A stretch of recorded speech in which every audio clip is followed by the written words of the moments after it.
Allahumma salli ala Sayyidina Muhammad wa ala ali Sayyidina Muhammad. Kama sallaita ala Sayyidina Ibrahim wa ala ali Sayyidina Ibrahim. Wa barik ala Sayyidina Muhammad wa ala ali Sayyidina Muhammad. Kama barakta ala Sayyidina Ibrahim wa ala ali Sayyidina Ibrahim. Fil alamin innaka hamidun majid. Rabbi yassir wa la tu'assir. Rabbi tamim bi khair ya karim. Subhanaka la ilma lana illa ma 'allamtana. Innaka antal alimul hakim. Innaka antas sami'ul alim. Innaka antat tawwabur rahim. Amma ba'du. Sahabat-sahabat ukhuwah yang dirahmati Allah, yang sangat-sangat saya kasihi, yang sangat-sangat Nabi SAW rindui. Alhamdulillah, kita meneruskan lafaz penuh kesyukuran kepada Allah setiap saat, setiap hari, setiap detik. Tanda seorang hamba yang bersyukur atas nikmat yang dipinjamkan, yang diberi secara percuma, yang diberi terus tak diminta semula, yang tak pernah diungkit-ungkit.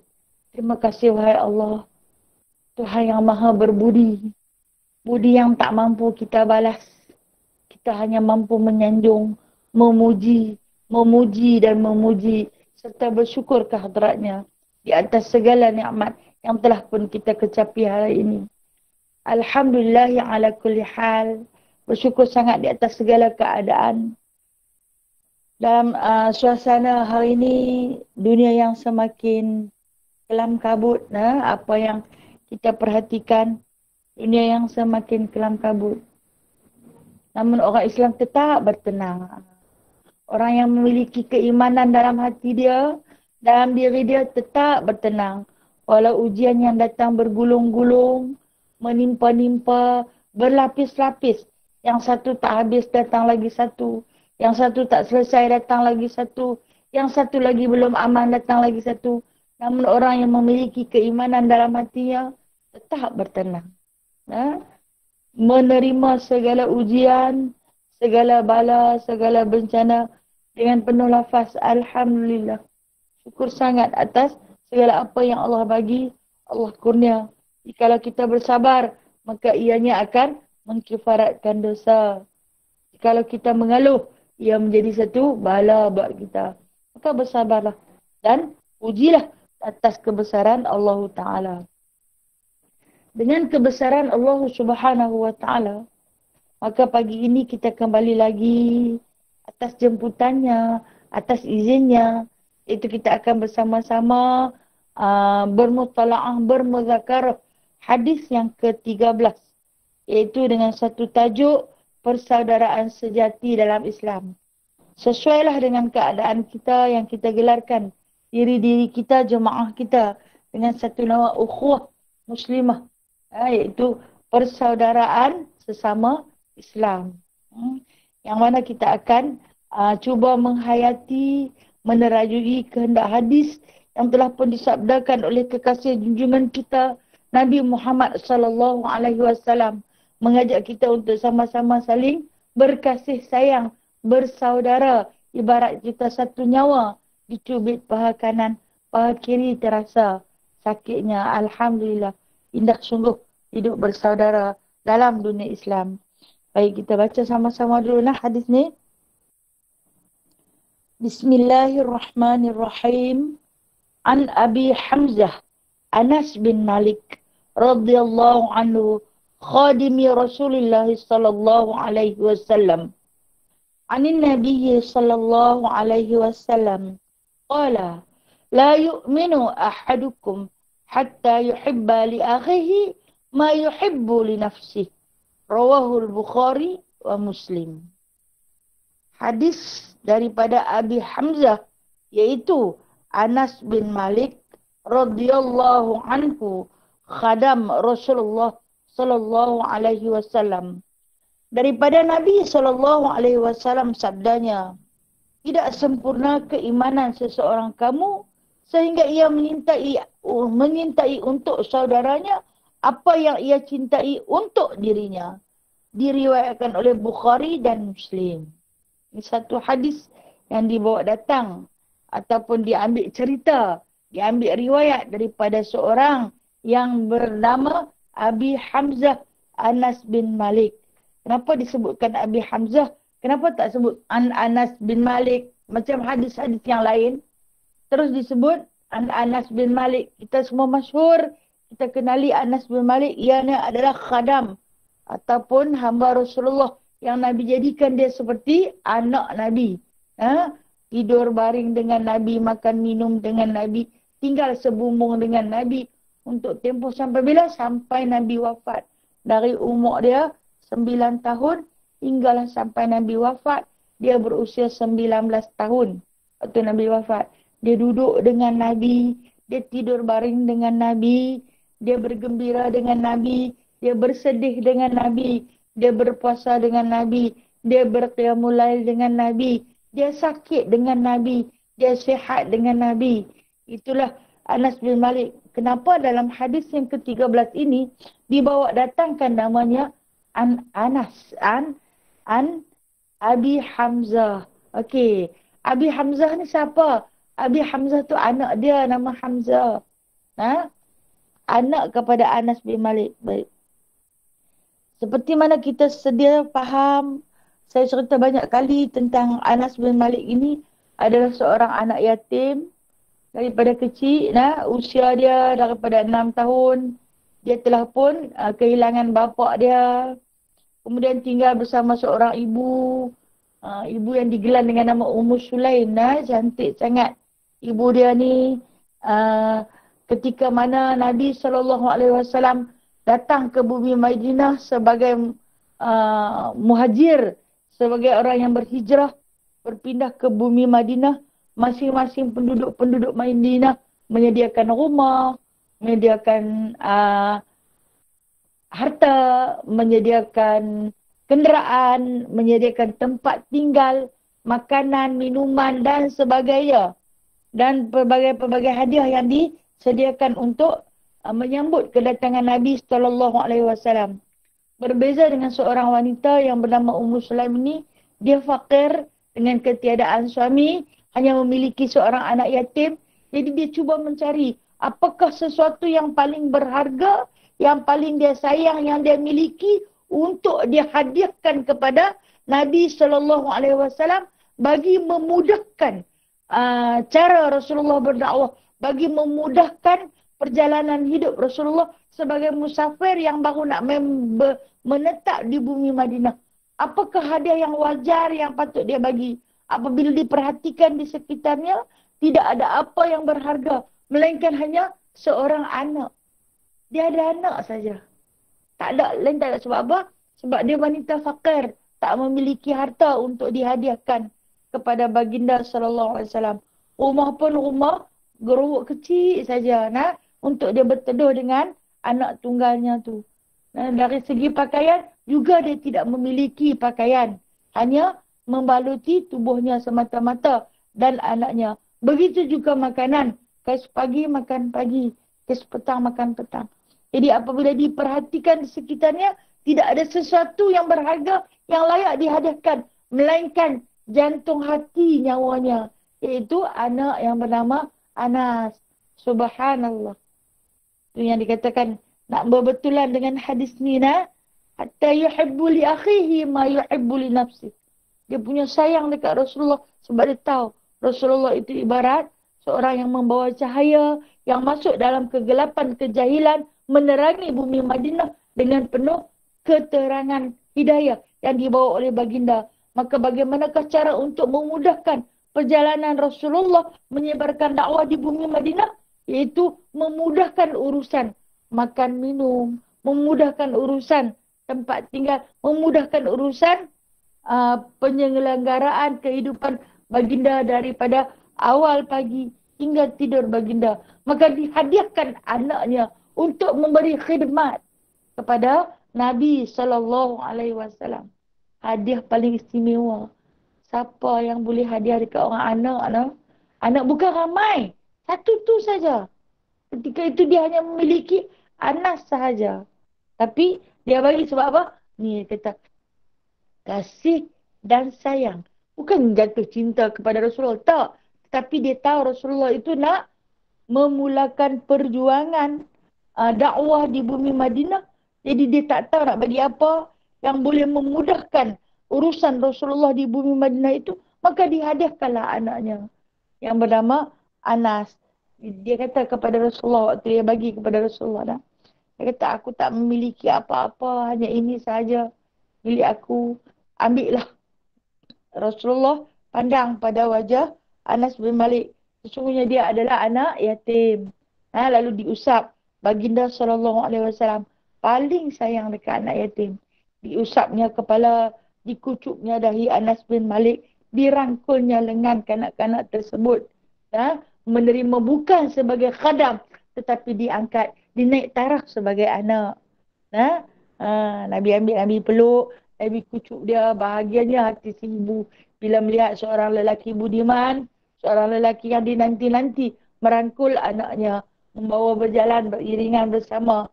Bahagia kalau kita bagi hadiah dekat orang macam tu. Jadi itulah perasaan Ummu Sulaim. Dan semasa hayat Anas bin Malik tinggal bersama Rasulullah, Rasulullah pernah berdoa di antara doa Rasulullah kepada Anas, ya Allah kayakanlah Anas. Kayakanlah Anas dengan hartanya, dengan keturunannya. Walaupun Sayyidina Anas bin Malik tidak sekaya Abdul Rahman bin Auf. Abdul Rahman bin Auf ni, waktu dia duduk di Madinah, semasa dia wafat Abdul Rahman bin Auf ini, dia mempunyai 400 trilion harta. Trilion. Saya tak kerti nak kira trilion tu banyak mana. Ini pakar kira-kira, ni pakar pemeriksaan kira-kira, menyatakan, memfatwakan, dia mempunyai 400 trilion harta ketika mana dia wafat. Punya kaya. Walaupun Anas bin Malik tidak memiliki harta sebanyak tu, tapi dia ada anak cucu dia. Termasuk isteri taklah ramai sebab Islam mengharuskan kahwin 4 saja. Anak dan cucunya melebihi 100 orang. Ada setengah ulama kata hampir-hampir 100 orang. Ada setengah ulama kata 100 orang. Begitu ramai jumlah bilangan keturunan Anas bin Malik. Salah seorang daripada anak beliau bernama Hamzah. Kemudian selang 5-6 orang, boleh lagi nama Hamzah. Kenapa dia letakkan nama Hamzah? Dia sayang sangat-sangat kepada Hamzah bin Abi Talib, iaitu bapa saudara Nabi SAW. Sehingga kan meletakkan hampir-hampir 20 orang nama anak dia. Anak bermakna dia anak ramai. Nama dengan nama yang sama. Maka dengan sebab itu, di antara hadis-hadis yang masyhur, hadis ini diletakkan an Abi Hamzah, bapa kepada Hamzah. Iaitu di antara nama anak-anak beliau. Orang Arab mereka tak serta mereka nama anak serupa. Kadang nama anak dengan nama bapa pun serupa. Al-Arqam bin Abi Al-Arqam. Nama hampir-hampir sama. Alhamdulillah. Itu dia di antara selingan tentang Anas bin Malik. Kenapa diletakkan nama Abi Hamzah? Dengan sebab anak dia yang bernama Hamzah. Okey, baik. Dia ni siapa? Siapa Anas bin Malik ni dia? Disebut sini khadimi Rasulullah. Khadam Rasulullah. Faham kita bila disebut di sini khadam? Rasulullah tidak memperlakukan Sayyidina Anas bin Malik sebagai khadam. Tetapi baginda melayan Sayyidina Anas bin Malik dengan layanan bapa pada anak. Sayang sangat. Kecil kan mai duduk 9 tahun dengan Nabi dah. Di antara yang disiapkan adalah air mandian Nabi, cebok Nabi. Sebab itulah ketika mana wafatnya baginda sallallahu alaihi wasallam, dia minta kepada Sayyidatina Aisyah radhiyallahu anha dengan katanya, wahai Aisyah, aku tak mengharapkan apa-apa harta kerana aku tahu Sayyidina Rasulullah sallallahu alaihi wasallam tidak mempunyai apa-apa harta, tapi aku nak minta satu saja kenangan. Apa dia? Bekas cebok mandi. Cebok mandi. Cebok Rasulullah, cebok air mandi tu. Kerana cebok itu aku selalu berpegangan dengan Nabi sallallahu alaihi wasallam. Kadang-kadang kami berebut cebok. Dia tengok Sayyidatina Aisyah berebut cebok dengan Rasulullah. Dan cebok itulah yang Nabi selalu gunakan untuk membersihkan diri Nabi. Jadi dia minta cebok itu sebagai kenangan. Tak minta apa-apa pun. Menyedari diri itu adalah khadam. Minta cebok. Sayyidatina Aisyah kata, jikalau baginda memiliki harta, nescaya sebahagian besar daripada hartanya akan kuberikan kepadamu, wahai Anas. Tapi ternyata baginda SAW tidak memiliki apa-apa. Maka cebok itulah sebagai kenangan. Dan telah pun diriwayatkan setiap kali dia rindu kepada Rasulullah, cebok itulah yang akan diribanya. Ditidurnya bersama dengan cebok tu. Sayang sangat dia kepada Rasulullah. Itulah Sayyidina Anas bin Malik. Apa dia kata? Dia kata daripada hadis ni, daripada kalam, daripada lidah baginda SAW sendiri. Yang mana kata Anas bin Malik telah pun bersabda Nabi SAW dengan katanya, la yu'minu ahadukum, tidak sempurna keimanan seseorang kamu. Macam mana yang disebutkan tidak sempurna keimanan seseorang kamu? Kita tahu, kita faham dan kita yakin pada pelajaran-pelajaran yang telah pun kita belajar, terutama tentang keimanan, kelebihan beriman, di dalam kitab Jauhar Al-Mahub yang telah pun kita sama-sama muzakarah pada masa-masa yang terdahulu, iaitu kita akan masuk ke dalam syurga Allah Ta'ala dengan keimanan melalui rahmat Allah. Kita akan disoal di alam barzah nanti dengan keimanan yang berbekal pada diri kita dengan rahmat daripada Allah juga. Yang mana kita selalu berdoa pada Allah. Allahumma ahyina bil iman wa amisna bil iman wa adkhilna jannata ma'al iman. Ya Allah, hidupkanlah kami dalam iman, matikanlah kami dalam iman, masukkanlah kami ke syurgamu bersama dengan keimanan, bersama dengan orang-orang yang beriman. Kerana himpunkan kami bersama dengan orang-orang yang beriman. Jadi iman yang macam mana? Iman yang sempurna. Barulah melayakkan kita untuk duduk di dalam syurga dengan orang-orang yang beriman, untuk masuk ke dalam syurga dengan keimanan. Iman yang macam mana? Iman yang sempurna. Baik. Dikatakan, diceritakan bahawasanya kita ini, apabila kita kembali kepada Allah Subhanahu wa Ta'ala, kita bawa iman kita. Kita bawa iman kita.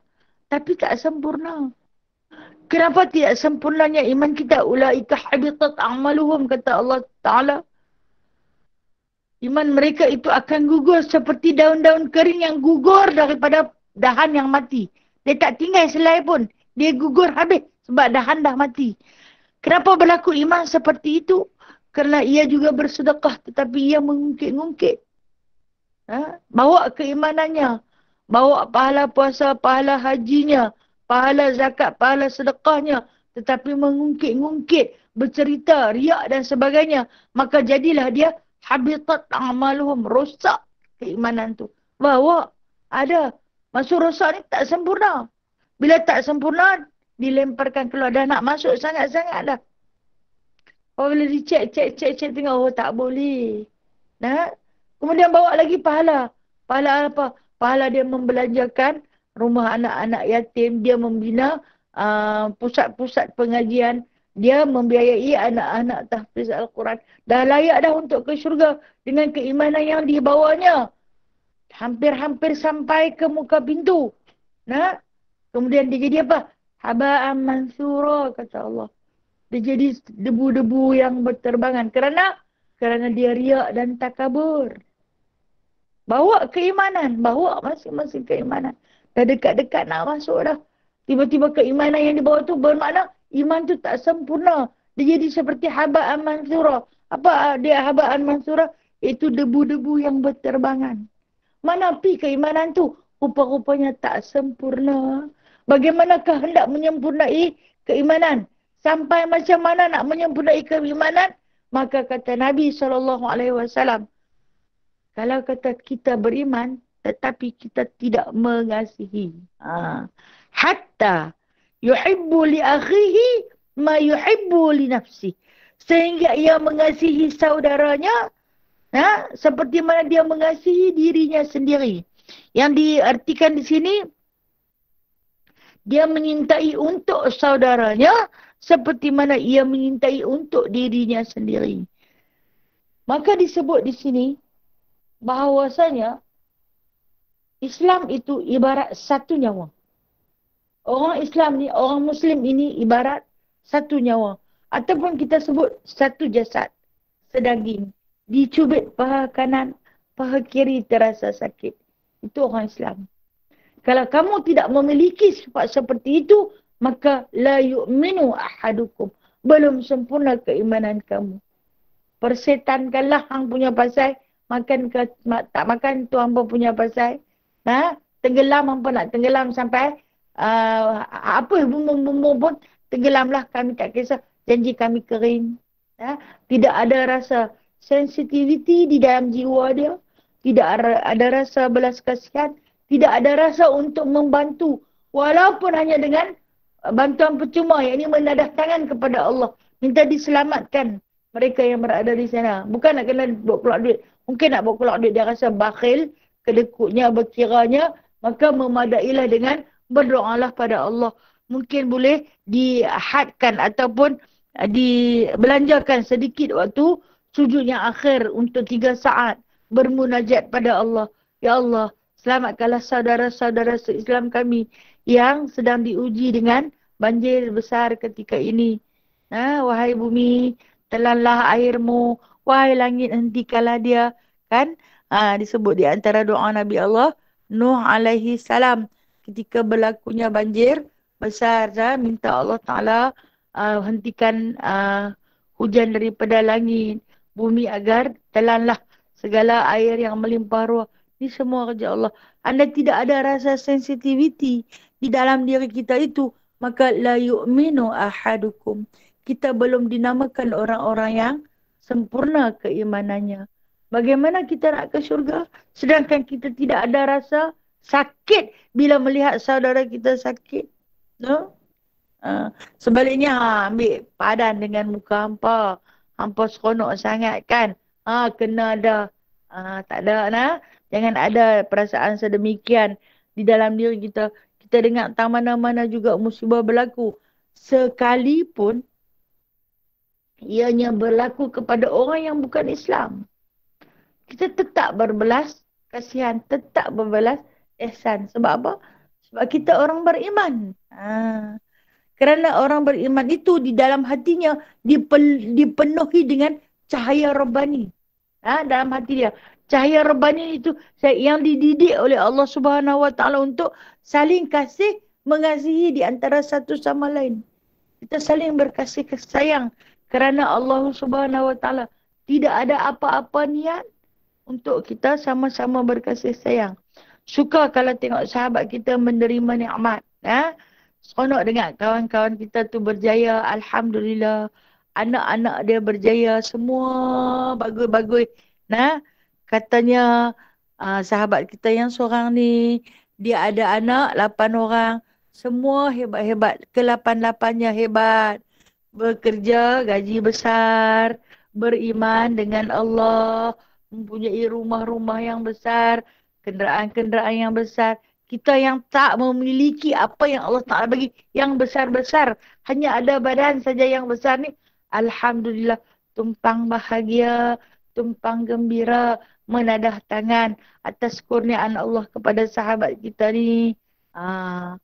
Hatta yuhibbu li akhihi ma yuhibbu li nafsi.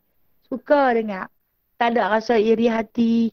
Mereka tu nampak saja kaya tapi kedekut. Mereka tu tak betul itu. Mereka tu mencuri. Tak ada perasaan nak iri hati, berdengki dan sebagainya. Sebaliknya bersyukur, seronok, tumpang seronok. Dengar orang terima nikmat macam ni, alhamdulillah. Seronoknya, bahagianya. Kita mungkin tak mampu di dunia. Tapi insya-Allah, janji Allah, anda sempurna iman kamu, lebih daripada tu boleh dapat. Dunia ni hanya daki. Harta di dunia ini hanya daki. Faham maksud daki? Ditonyoh-tonyoh, keluar dibuang. Nah, ah. Harta di dunia ni ibarat makan minum. Yang kita duk sediakan makanan kan. Kita nak sediakan makanan ni bukan mudah tau. Kita nak kena pergi beli bahan mentah dia. Kemudian balik main proses. Ikan nak kena siang, kena cuci, basuh dan sebagainya. Kemudian nak proses masakan, nak kena bagi cukup rasa sedap, lemak, masin, manis dan sebagainya. Kemudian dah masak siap tu, kena hidangkan. Bila dah dihidangkan, pinggan pula nak kena tengok pinggan mangkuknya, hidamkan boleh sembarang jenis, bubuh dengan periuk-periuk. Itu dunia. Itu perumpamaan dunia. Akhir sekali bila dah terhidang, duduk makan. Yang nak sedap pun ketika mana singgah di lidah. Tidak? Yang situ saja sedap dia. Kemudian dia lalu ke rengkung, dia tak rasa sedap dah. Kerana rengkung tidak mempunyai rasa. Dia pergi ke perut, perut tak ada apa dah. Perut cuma nak bagi respon. Tersilap saja masuk, sakit, memulas-mulas. Dan mungkin dia akan ke tempat pembuangan yang najis. Itu dunia. Yang tadi kita punya susah payah. Bangkit pagi-pagi pergi market. Cadang ni punyalah planning. Ni kawan-kawan nak turun mai ke rumah ni. Lebih kurang 10 orang. Ni nak masak apa, nak makan tengah hari apa, nak bagi minum apa, nak bagi cuci mulut apa, cuci kaki apa, cuci tangan apa. Ni punya plan. Rupanya sekadar nak lintas di lidah saja. Letak di lidah, rasa sedapnya, kemudian pergi ke rengkuk, masuk ke perut, pergi ke lubang najis. Masuk ke loji. Itulah dunia. Perumpamaannya. Tetapi penyediaannya amat-amat rumit. Penat. Teruk. Allahu Akbar. Itu perumpamaan dunia. Begitulah kita ni. Hari ni yang kita punya jaga, punya sayang. Sak saja. Sekadar melintasi usia kita di dunia, mati tinggal habis. Tidak ada satu pun orang selitkan. Kok lah orang nak bubuh keroncang dekat telekung kita. No? Kita pakai telekung. Telekung yang kita mati kan, kita mati. Wanita dipakaikan telekung. Telekung yang orang buat tali. Orang tak ambil, pergi ambil keroncang banyak sangat. Aku tengok sebalang keroncang dia. Pergi ambil keroncang, bagi kemas dia punya telekung. Orang tak bubuh pun keroncang tu kan. Orang ikat saja bagi kejap. Betul tak? Allahu Akbar. Fakirnya kita no. Kalau orang kata pergi ambil, dia ada keroncang emas. Bubuh dekat dia. Tak juga. Apa yang orang letakkan, orang ikat saja. Butang pun orang tak bubuh. Orang simpul-simpul saja. Tu pun orang pesan. Simpul jangan bagi pemati nak. Ikat ribin. Biasanya pengurus jenazah akan bagi tahu. Ikat ribin maksud dia jangan bagi pemati. Sebab mereka nak buka. Pakaian itu juga akan dibukakan. Allahu Akbar. Betapa fakirnya kita. Itu dunia. Itu dunia. Habis apa yang kita nak bawa? Kesempurnaan iman. Daripada mana kita nak bawa kesempurnaan iman itu? Datangnya adalah melalui salah satu daripada hadis yang diriwayatkan oleh Sayyidina Anas yang kita baca hari ini. Kamu kenalah mengasihi, yakni menyayangi saudara-saudara se-Islam kamu seperti mana kamu menyayangi diri kamu.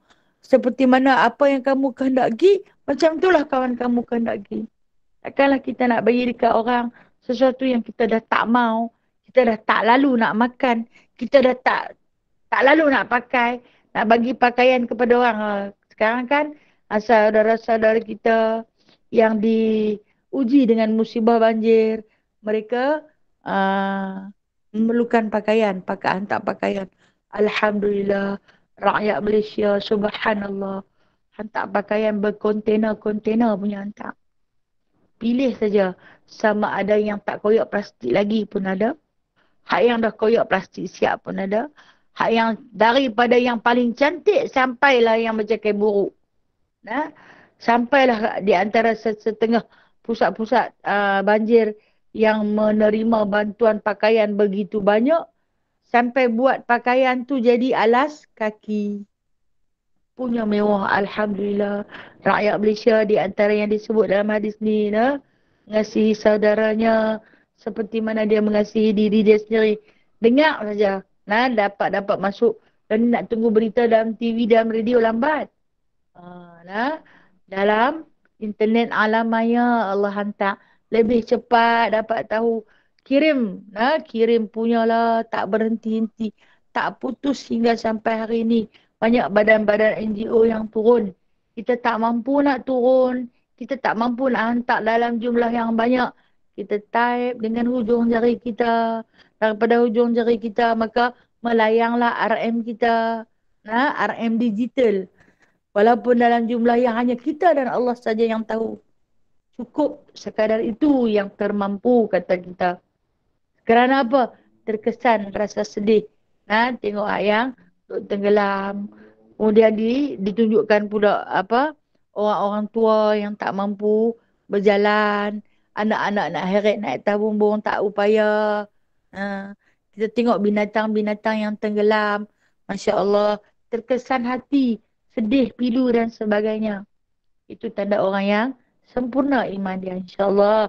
InsyaAllah. Maka hadis ini iaitu hadis penyempurnaan keimanan.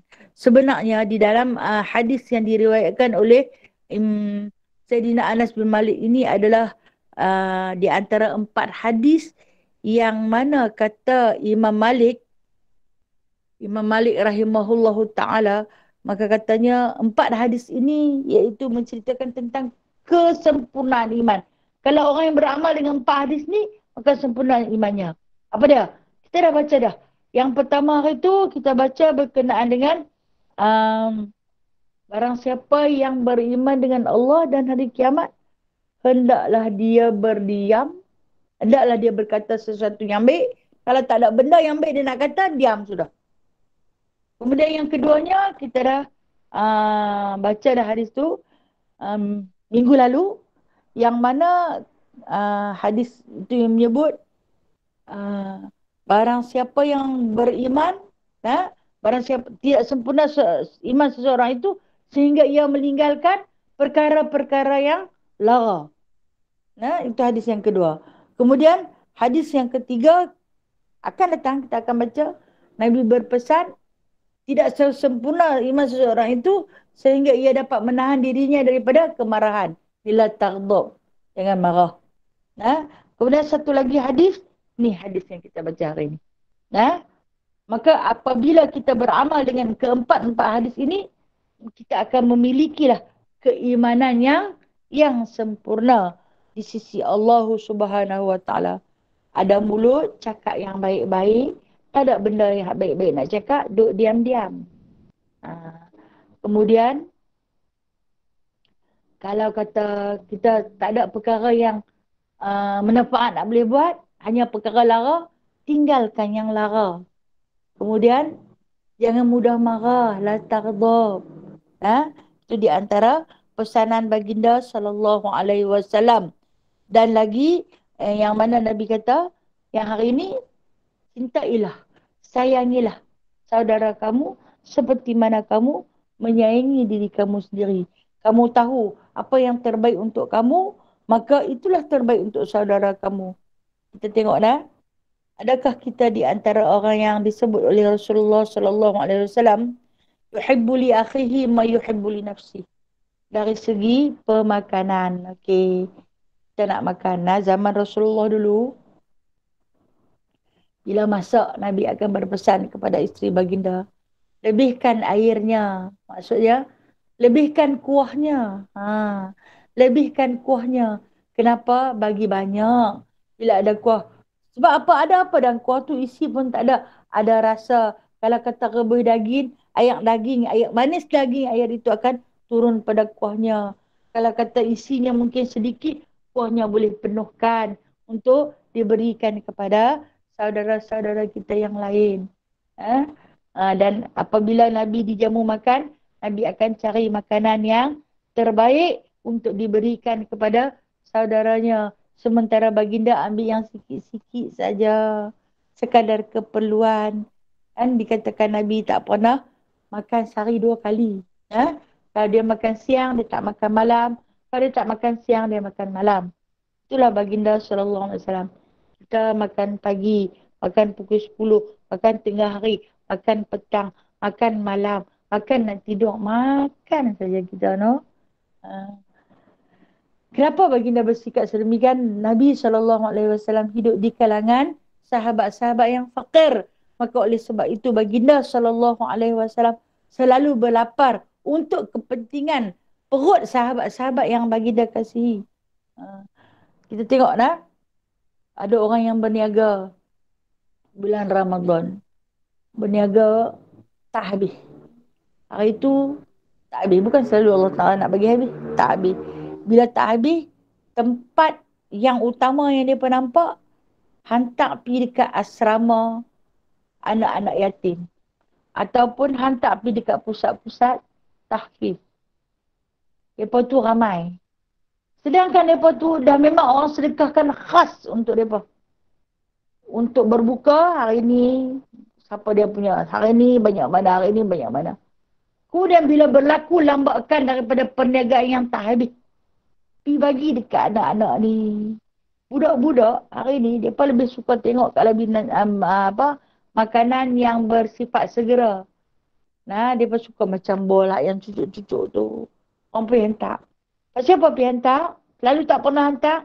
Kalau nak hantar, waktu berbuka puasa. Sebelum buka puasa tu hantar. Tapi kalau hantar lepas buka puasa, siapa tak layan dah.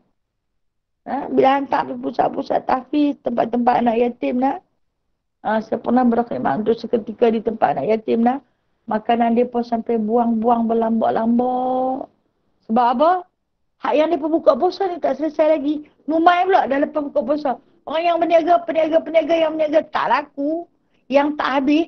Mungkin nak yang berniaga pasal Ramadan tu mungkin dia masak daripada sahur tadi. Apa akan jadi pada makanan tu? Hampir-hampir basi. Diberi makan fakir miskin ni, maka sakit perut, mudarat dan sebagainya. Yang ni bukan kata yuhibbu li akhihi ma yuhibbu li nafsihi. Kalau hampa pun tak lalu makan, hampa nak buang lampak sayang, hampa pergi cambah dekat situ. Itu bukan tak dinamakan. Kemudian itu hal ehwal keadaan makanan. Begitu juga dengan pakaian.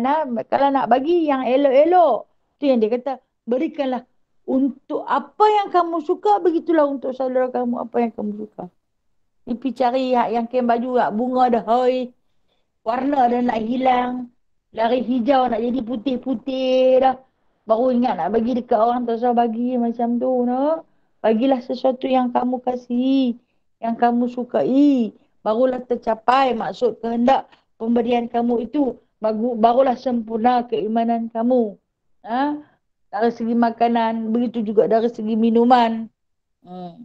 Minum kalau dekat orang tak apa, bubuh pila air sejuk, bukan tahu. Kalau dekat orang ni, bubuh air macam ni, bubuh begini-begini. Tidak ada pilih kasih di antara kita sesama Muslim. Jaga sebab apa? Sebab kasih sayang itu begitu erat ditautkan. Okay. Saya nak cerita sikit tentang kisah Sa'ad bin Abi Waqqas. Sa'ad bin Abi Waqqas seorang sahabat yang begitu mencintai sahabat-sahabat yang se-Muslim dengannya. Sa'ad bin Abi Waqqas ini adalah seorang sahabat muhajirin. Dia bukan sahabat Ansar. Bila saya sebut sahabat muhajirin, dia datang daripada Mekah. Dia duduk di Mekah. Dia di antara yang hampir sebaya dengan Nabi SAW. Bersahabat baik dengan Sayyidina Hamzah, bapa saudara Nabi SAW. Sayyidina Hamzah dengan Nabi SAW sebaya nah. Sebaya. Bahkan mereka saudara susuan. Menyusu pada wanita yang sama, Suwaibatul Aslamiyah. Bukan Halimatus Sa'diyah, tapi Suwaibatul Aslamiyah. Okey. Itu di antara ibu susuan mereka. Mereka pernah share bersama. Dan begitu akrab dengan Sayyidina Hamzah, maka Sayyidina Hamzah ni dia baik dengan Sayyidina Sa'ad bin Abi Waqqas, selalu berburu bersama, berlatih memanah bersama, memiliki kehebatan berpanah dengan begitu cemerlang di antara para sahabat yang lain. Sayyidina Sa'ad bin Abi Waqqas sayang sangat-sangat ketika Sayyidina Hamzah. Okey. Mereka ni tak peduli bila mana Islam baru masuk. Nabi ketika mana berusia 40 tahun diputerakan sebagai Rasulullah sallallahu alaihi wasallam lalu menyebarkan dakwah. Sayyidina Hamzah dengan Sa'ad bin Abi Waqqas ni dia tak berapa peduli. Tapi satu malam ketika mana Sa'ad bin Abi Waqqas tidur, dia bermimpi dalam tidur dia tu dia tenggelam dalam lautan yang cukup luas. Tenggelam dia terkapai. Nah, orang tenggelam kita tahulah. Nah, apa yang boleh dia capai. Nah, tiba-tiba dalam suasana dia hampir lemas, dia nampak ada satu cahaya. Nah, ada satu cahaya yang bawa dia. Cahaya tu bawa dia pergi ke tebing. Di tebing tu ada 3 orang laki-laki. Bila dia amati ketiga-tiga laki-laki tu dia kenal. Yang pertama Abu Bakar As-Siddiq. Yang kedua Ali bin Abi Talib. Dan yang ketiga Zaid bin Harithah. 3 laki-laki tu dah. Dia pergi dekat 3 laki-laki tu dia kata, ya saudara-saudaraku. Saudara-saudaraku. Apa cakap laki-laki yang bertiga ni? Kami menjadi saudaramu jikalau kamu bersyahadah atas nama Allah. Tidak ada Tuhan melainkan dia, layak disembah, dan Muhammad itu adalah utusannya. Jadi, dia terjaga daripada tidur. Dia pergi hari tu. Dia pergi nak cari Rasulullah. Dia ni di antara orang yang hebat. Orang kalau tengok Sa'ad bin Abi Waqqas ni, kalau masuk ke kota, tentu ada apa-apa. Sedangkan ketika itu, orang-orang kafir sedang memerangi Rasulullah. Macam-macam kezaliman yang diperbuat kepada Rasulullah. Diiniayai, disakiti. Tapi dia pergi, dia berkata, mana Sa'ad ni nak pergi? Tiba-tiba dia jumpa Rasulullah berada di satu tempat. Berhampiran dengan Darul Al-Arqam bin Al-Arqam. Rasulullah sedang berdakwah secara sembunyi di situ. Dia pergi, dia tunggu di belakang Rasulullah. Rasulullah tengah sembahyang asar. Dia tunggu di belakang Rasulullah. Dia tengok kelakuan Rasulullah. Dalam penantian habis Rasulullah sembahyang, Rasulullah bagi salam. Dia pergi terus dekat Rasulullah. Okey, waktu ni 3 orang sahabat yang dalam mimpi dia tu ada di dalam Al-Arqam, cepat-cepat lari keluar mai. Keluar mai tengok. Kuk-kuk lah saat lagi dia nak buat apa-apa. Sebab dia di antara yang terkenal dengan memiliki kekuatan dan kegagahan. Fizikal tubuh badan yang cantik. Keluar mai 3 sahabat tu nak tengok apa dia nak buat. Rupanya dia nak bersyahadah. Allahu Akbar, kemenangan yang paling hebat. Rasulullah dapat dia Sa'ad bin Abi Waqqas yang begitu rapat dengan Sayyidina Hamzah. Waktu ni Hamzah tak lagi. Belum Islam lagi. Di antara jalan Sayyidina Hamzah masuk Islam. Lepas tu, bila dia Islam, dia tanya, dia orang yang keberapa? Dia kata, dia orang keempat. Pertama, Abu Bakar As-Siddiq, Masya Allah. Yang kedua, Sayyidina Ali bin Abi Talib. Yang ketiga, Zaid bin Harithah. Yang keempat, Sa'ad bin Abi Waqqas. Subhanallah, subhanallah. Dia takbir dengan sekuat-kuatnya, Allahu Akbar, Allahu Akbar, Allahu Akbar. Maukah kamu, dia kata, aku panggil yang lagi hebat dariku. Siapa dia? Itulah kata, bila dia sayang kepada saudaranya, dia nak saudara tu ikut sama ke jalan yang benar. Kita macam tu kalau kita rasa tempat ni yang terbaik, dunia ini yang terbaik, jalan ini yang terbaik, nak ajak kawan yang kita sayang kan?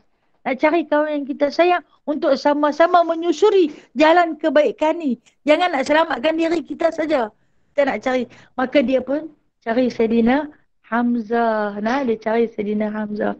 Dan ketika itu, waktu dia ada, dia kata Sayyidina Hamzah tak ada. Dia pergi berburu. Dia pergi berburu ni, Sayyidina Hamzah ni lama-lama sekali baru dia balik. Kenapa dia balik lambat? Nah, kan?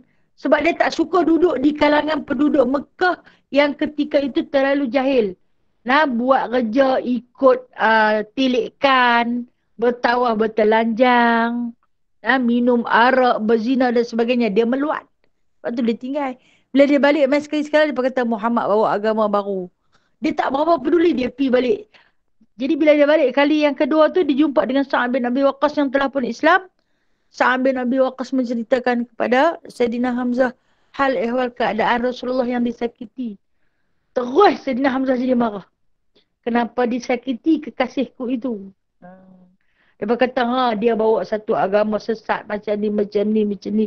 Muhammad dah gila. Siapa yang berani kata dia gila? Dia berkata, Abu Jahal. Abu Jahal sampai letak duri di jalan dia. Upah seorang perempuan Yahudi untuk simbah air najis kepada Rasulullah SAW. Nah, menyakiti ahli keluarga Nabi, menyakiti hati Nabi. Lepas tu, apa Sayyidina Hamzah buat? Sa'ad bin Abi Waqqas diserdik, nah. Jadi, beritahu kepada Sayyidina Hamzah, dia tahu. Sayyidina Hamzah dengan Abu Jahal tu, dia beradik. Pi. Dia pi waktu ni, dia cari tang mana duduk Abu Jahal. Rupa-rupanya Abu Jahal duduk di atas Bukit Sofa. Bila duduk di atas Bukit Sofa ni, dia sampai kepada Abu Jahal. Dekat dengan Abu Jahal, dia dengan busur panah ni, Sayyidina Hamzah dia memang tak pernah berenggang dengan busur panah dia. Dengan busur panah tu, dia katok kepala Abu Jahal sampai berdarah. Dia hentak macam mana dia hentak sampai berdarah kepala Abu Jahal tu. Sakit tak kira-kira dah. Abu Jahal ni mulut saja bising. Tapi pengecut. Biasanya orang macam tu lah. Bising saja lebih. Macam tong kosong. Kalau kita gendang bunyi dia darah. Tapi dalam tak ada apa-apa. Cuma kalau kita isi penuh, dia takkan bunyi darah. Manusia macam tu lah. Kalau kata mulut duduk menyalak lebih tu, tahulah dia sebenarnya penakut. Dia duduk jadi hero kampung saja. Keluar tak berani. Macam itulah Abu Jahal yang dia buat kepada Rasulullah. Dia nanti kata kat orang, apa pergi buat kat Muhammad macam tu? Apa pergi buat Muhammad macam ni. Tapi dia tak berani pergi, dia tak berani dekat dengan Rasulullah pun. Jadi, Sayyidina Hamzah ni, marahlah hampa buat macam tu dekat saudara susuan dia, kekasih dia, kesayangan dia. Walaupun dia tak Islam lagi waktu tu. Kemudian dia hentak-hentak dengan busur panah tu, lukalah, tersungkoklah. Dia kata, siapa berani buat? Siapa berani buat dekat anak-anak aku ni? Lebih kurang macam itulah bahasanya, nak. Saksikanlah hari ni, dia kata, bahawasanya aku beriman dengan Muhammad dan aku beriman dengan Allah. Diterang kat syahadah. Siapa yang paling seronok waktu tu? Sayyidina Sa'ad bin Abi Waqqas. Seronoknya. Ya Allah, kita dapat ke syurga bersama-sama, wahai Sayyidina Hamzah. Seronok sebab apa? Sebab hidayah datang. Ni yang kata, apabila kita sama kasih mengasihi di antara kita, kita suka tengok. Dulu kalau kita tengok kawan kita tu tak menutup aurat, bila dia tutup, Masya Allah, Alhamdulillah, dah tutup aurat kawan aku ni. Kalau dulu dia jahil, dia tak mau mengaji, kemudian dia pergi belajar, Alhamdulillah, kita ajak dia, walaupun dia kata kat kita, kadang-kadang dia perli kita, panggil kat kita ustazah, lah ni jadi ustazah no. Pakai tudung labuh. Pakai tudung labuh bukan ustazah lah. Tudung labuh bukan mencerminkan ustazah, tetapi tudung labuh mencerminkan muslimah. Kita bukan ustazah, kita muslimah, bagi tahu dekat dia. Dia pun muslimah. Kadang-kadang sakit hati no bila orang perli sejak-sejak jadi ustazah ni no, cakap pun pandai. Kita bukan ustazah, bagi tahu dia. Kita muslimah, dia pun muslimah. Nak ajak sama-sama kita ke syurga. Di dunia kita sama-sama menderita, susah payah, menerokai kehidupan, membina kehidupan yang bersifat sementara, berjuang dalam kehidupan yang bersifat pinjaman. Apa salahnya kita bersama-sama berusaha, berpagi-pagian, bersusah payah, mengerah keringat kita untuk kita mengumpul harta pulang ke sana. Kan kita sini bergandingan, susah payah dulu kita pergi kerja sama-sama, bangkit awal pagi, masak makan tinggal dekat anak, ahli keluarga. Kemudian keluar pitung ubah gelak gelita. Kadang-kadang kena hambat dengan jin. Penggalangan memang sahabat-sahabat. Apa salahnya hari ini? Kita sama-sama bergandingan bahu. Mengejar ilmu Allah. Mencari mardatillah. Untuk kita sama-sama bergandingan di padang mahsyar nanti. Naik kenderaan bersama. Kan? Kenderaan yang mewah-mewah. Duduk di atas pelamin bersama-sama. Minum daripada kawakib alal araik. Minal kawakib alal araik. Daripada piala-piala minuman di atas pelamin-pelamin. Ingat senang orang nak bagi. Pengantin pun orang tak bagi makan atas pelamin. Ha? Dia suruh turun daripada pelamin. Baru boleh makan. Kan? Yang ni makan, minum, tidur semua duduk atas pelamin. Nah. Jadi kita muttaqiin ala furushim batainuhan istabraq. Hampa akan duduk bertelekkan di atas pelamin-pelamin yang indah dengan dihiasi makan minum yang tak berhenti-henti, dengan dilayan oleh anak-anak bidadari yang cantik-cantik menawan, lam yatamithunna insun qablahum walajan, yang mana manusia ataupun jin tak pernah sentuh, tak pernah tengok. Tak seronok lagi kan, no? Kita kalau duduk orang main kipas di sebelah pun syok dah. Kan? Apatah lagi nak duduk di atas pelamin, tidur. Tak duduk pun, tidur. Sebab tu dia mutakiin. Mutakiin ni duduk bertelekkan, bersandar di bantal-bantal yang banyak. Macam kita tengok TV yang dah boring dah nak duduk, kan kita nanti ambil satu bantal, kita sandar. Duduklah macam mana pun. Kita nak duduk bersama-sama kan, insya-Allah. Nak saksikan kalau di dunia kita bersama, di akhirat kita nak juga bersama. Sebab apa? Sebab kita yuhibbu li akhihi ma yuhibbu li nafsi. Mengasihi saudara kita seperti mana kita mengasihi diri kita sendiri. Sebab tu sebarkanlah Islam. Ajaklah kepada ke arah kebaikan. Kerana sesungguhnya kita tak mau ke syurga bersendirian. Awak nak masuk syurga, awak pula tak mau. Hang jamin ke boleh masuk syurga? Tak jamin. Tak jamin tapi nak sama-sama. Kenapa? Takut dengan neraka Allah. Tak tahan dengan azab dan kepanasan. Hari ini di dunia pun kita tak mampu nak tahan. Apatah lagi di akhirat yang kepanasannya tidak ditapis, yang apinya tidak dibasuh. Macam manalah kita akan kembali di sana nanti. Yang daripada berpakaian dilucut kepada bertelanjang. A'udzubillahi min zalik. Jadi oleh kerana kasih kita hadir. Kerana kasih kita panggil kawan-kawan kita. Panggil kerana kasih. Itulah hadis ni. Tengok, sempurna dah lagi iman kita. InsyaAllah, mudah-mudahan ada sifat ni dalam diri kita. Kita tak nak bersendirian. No? Sebab tu kita panggil yang kita duk gerak. Anak-anak kita suruh sembahyang subuh. Panggil juga. Kadang-kadang dia pun tak membagi. Kadang tak menyuk pun. Kunci pintu BIP. Mak dah kriau dia lah. Kriau mak ni lah. Hinggut dinding. Dulu kalau dinding kayu boleh nak hinggut. Kalau dinding batu nak hinggut macam mana? Panggil, telefon. Panggil. Kadang mereka tutup pun telefon kita.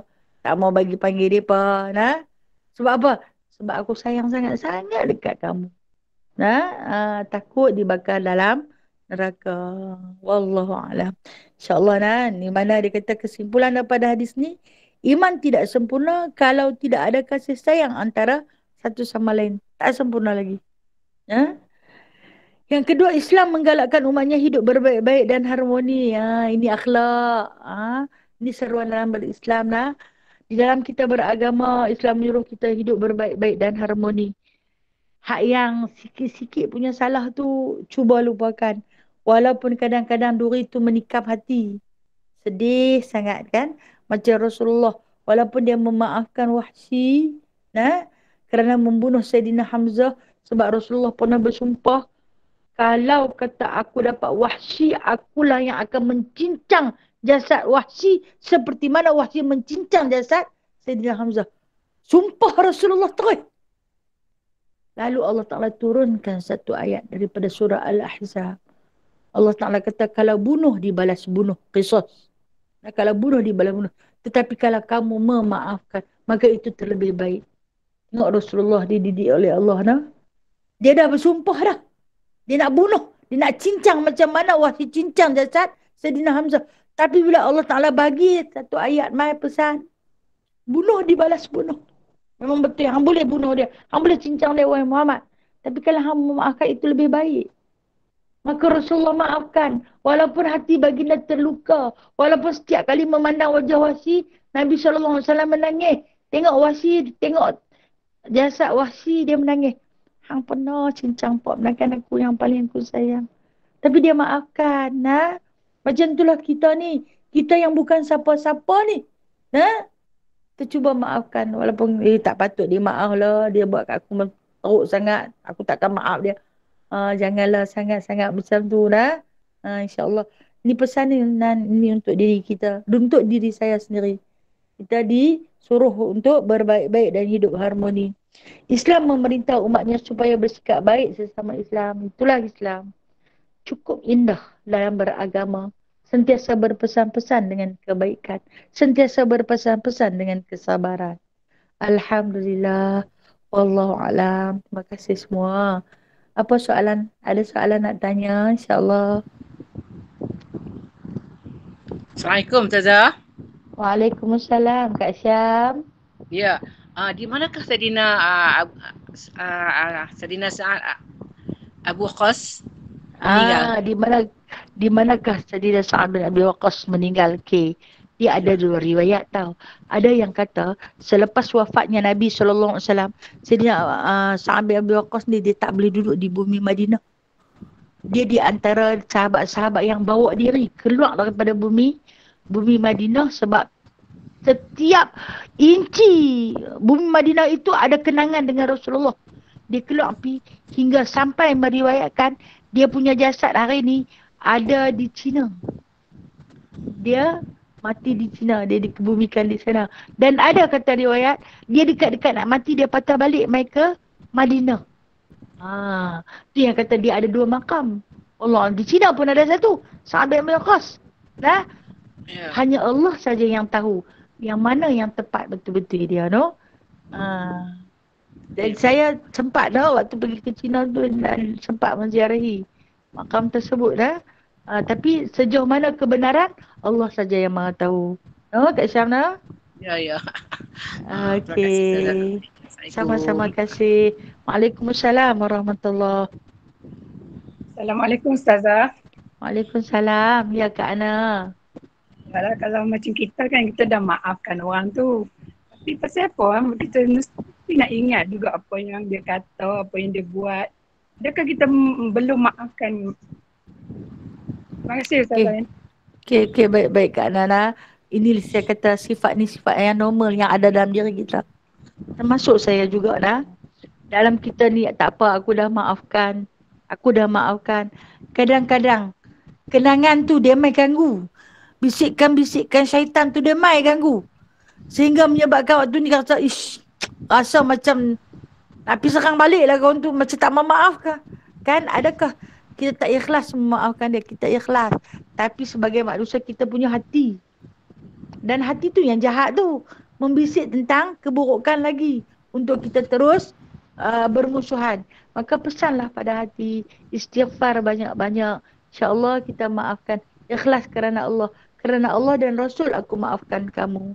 Nah, kalau tak, kalau ikut perangai aku memang tak elok pun kan. Tapi kerana Allah dan Rasul. Pujuk-pujuklah hati insyaAllah Kak Nana. Terima kasih Ustazah. Terima kasih. InsyaAllah. InsyaAllah.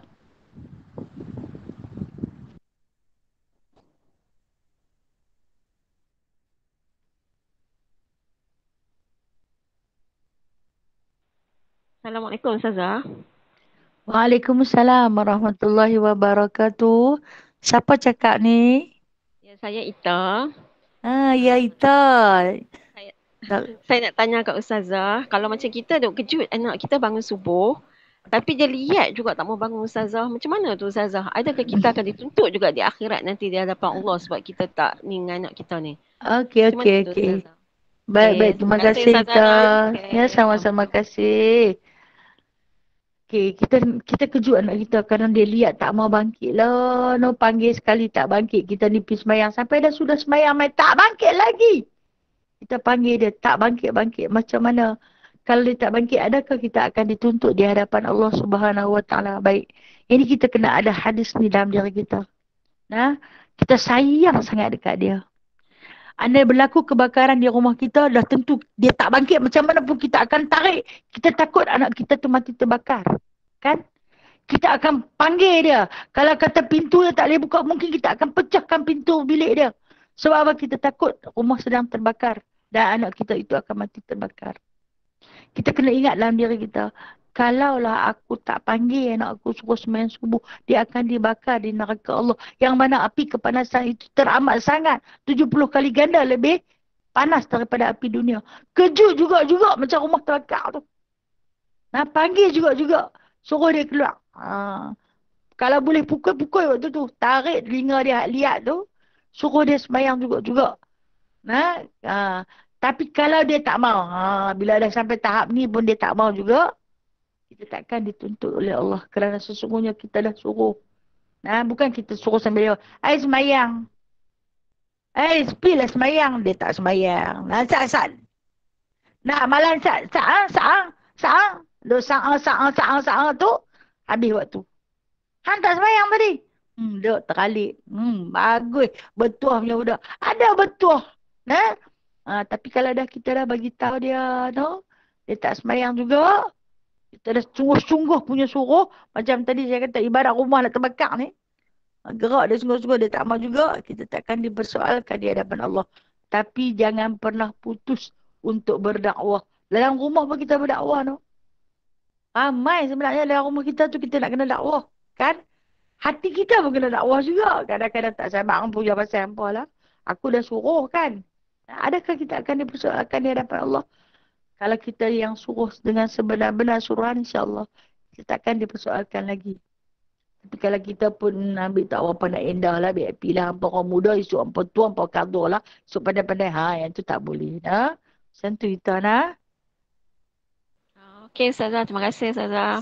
Sama-sama kasih.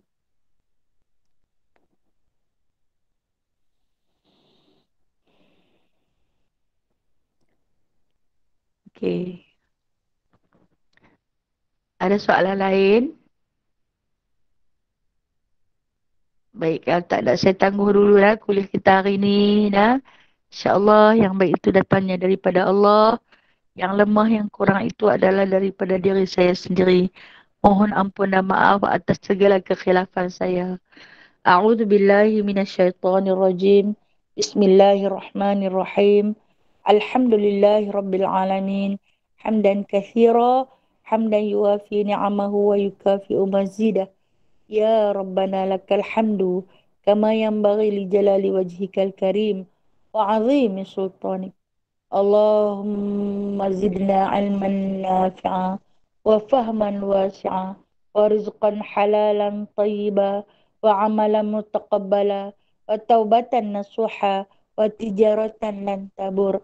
Allahumma rabbana atina fid dunya hasanah wa fil akhirati hasanatan wa qina adzaban nar wa adkhilna jannata ma'al abrar ya aziz ya ghaffar ya rabbal alamin. Wa sallallahu ala sayyidina Muhammadin walhamdulillahi rabbil alamin. Taqabbalallahu minkum minna wa minkum taqabbal ya karim.